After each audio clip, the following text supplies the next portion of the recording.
बच्चों, आज की कक्षा में हम अपठित गद्यांश के बारे में जानेंगे। आपकी आने वाली अर्धवार्षिक परीक्षा में अपठित गद्यांश से कुछ प्रश्न आएंगे, जिनके लिए आपको पहले से प्रिपेयर रहना है।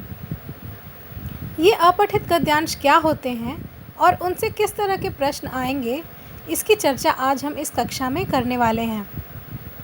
बच्चों, अपठित गद्यांश में आपको एक छोटी सी कहानी दी जाएगी, जिसे आपने पहले से पढ़ा नहीं होगा, जिसे आप परीक्षा में पहली बार सामना करेंगे और पहली बार उस कहानी को पढ़ेंगे। उस कहानी को पढ़ने के बाद आप उससे पूछे गए प्रश्नों के जवाब देंगे।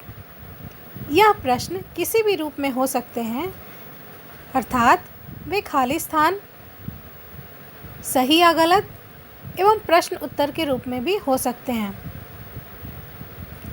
आज हम अपनी इस कक्षा में एक छोटी सी कहानी लेंगे और उसके बाद उस कहानी से कुछ प्रश्न पूछेंगे। बच्चों, आपको उन प्रश्नों के जवाब इसी वीडियो में देखने को मिल जाएंगे, परंतु आपकी अर्धवार्षिक परीक्षा में या फिर वार्षिक परीक्षा में भी इससे संबंधित प्रश्न आएंगे। वहाँ पर आपको ये जवाब खुद ही उस कहानी से ढूंढ कर लिखने हैं। आशा करती हूँ कि यह कक्षा आपको मनोरंजक लगेगी और आप इससे कुछ सीखने वाले हैं। तो चलिए हम अपनी कहानी की ओर बढ़ते हैं और देखते हैं कि हमारी कहानी क्या है और हमारी उस कहानी से पूछे गए प्रश्न कैसे हैं। चलो हम दीपावली सजाते हैं, मनु बोला। हाँ, चलो हम मिलकर सजाएं। हम क्या सजाएंगे? मीता ने पूछा। मैं एक चित्र लाया हूँ, इसको दीवार पर लगा देते हैं। मनु दिए वाला एक चित्र दीवार पर लगाने लगा। दीवार पर ताक थे।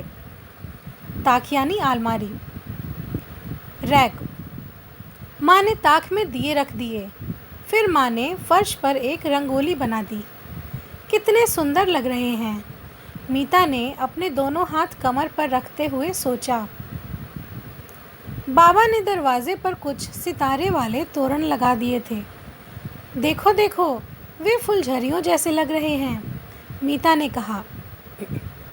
हाँ, वे रात में और भी जगमग करेंगे, मनु ने कहा।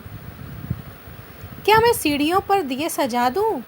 मीता ने माँ से पूछा। संभल कर जाना, कहीं हाथ न जल जाए, माँ ने कहा। माँ रसोई में पूरियाँ बना रही थी। बाबा मिठाई लाने बाजार गए थे। थोड़ी ही देर में पूजा होगी, फिर वे मिलकर फुलझड़ियाँ जलाएंगे। तो चलिए बच्चों, हम इस गद्यांश से कुछ प्रश्नों को देख लेते हैं। दिए गए वाक्यों पर सही या गलत का निशान लगाएं। पहला वाक्य है, मनु और मीता मिलकर होली की तैयारी कर रहे थे।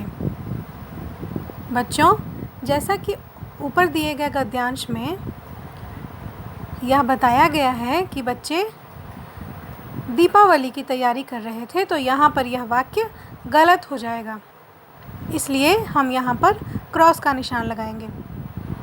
दूसरा वाक्य है, मनु दिए वाला एक चित्र दीवार पर लगाने लगा। तो हाँ, मनु दिए वाला एक चित्र दीवार पर लगाने लगा, इसलिए यहाँ पर हम सही का निशान लगाएंगे। तीसरा वाक्य है, बाबा ने फलों वाले तोरण दरवाजे पर लगाए। बाबा ने सितारे वाले तोरण दरवाजे पर लगाए थे, इसलिए यहाँ पर यह वाक्य गलत हो जाएगा। इसी प्रकार दूसरा प्रश्न पूछने का प्रकार है, गद्यांश से उपयुक्त शब्द चुनकर खाली स्थान भरें। पहला वाक्य है, खाली स्थान और मनु भाई बहन थे, जिसका उत्तर होगा मीता और मनु भाई बहन थे। दूसरा प्रश्न है, बाबा खाली स्थान लाने बाजार गए थे। बाबा मिठाई लाने बाजार गए थे। तीसरा प्रश्न है, माँ खाली स्थान में पूरियाँ बना रही थी, जिसका उत्तर है माँ रसोई में पूरियाँ बना रही थी। बच्चों, इस प्रकार प्रश्नों के दो प्रकार आपसे पूछे जा सकते हैं। यह भी हो सकता है कि आपसे प्रश्नों का केवल एक प्रकार ही पूछा जाए, इसलिए आपको दोनों तरह के प्रश्नों के प्रकार के लिए तैयार रहना है। तो बच्चों, आज हमने सीखा कि अपठित गद्यांश किसे कहते हैं और परीक्षा में इसकी क्या महत्ता है। परीक्षा में इससे किस प्रकार के प्रश्न पूछे जा सकते हैं। तो आप इसका एक बार या बार बार ज़रूर रिवीज़न करें, इसे रिवाइज करें, इसे समझें और परीक्षा में इसका सामना करने के लिए तैयार रहें। और बच्चों, इस अपठित गद्यांश से बिल्कुल भी नहीं डरना है, क्योंकि आपको जो यहाँ पर कहानी दी गई है, यह भी संभव है कि वह परीक्षा में पूछी गई कहानी इस कहानी से भी बहुत छोटी हो। इसलिए बेस्ट ऑफ लक आपकी आने वाली परीक्षा के लिए, और अपना प्रयास जारी रखें, पुनरावृत्ति करें और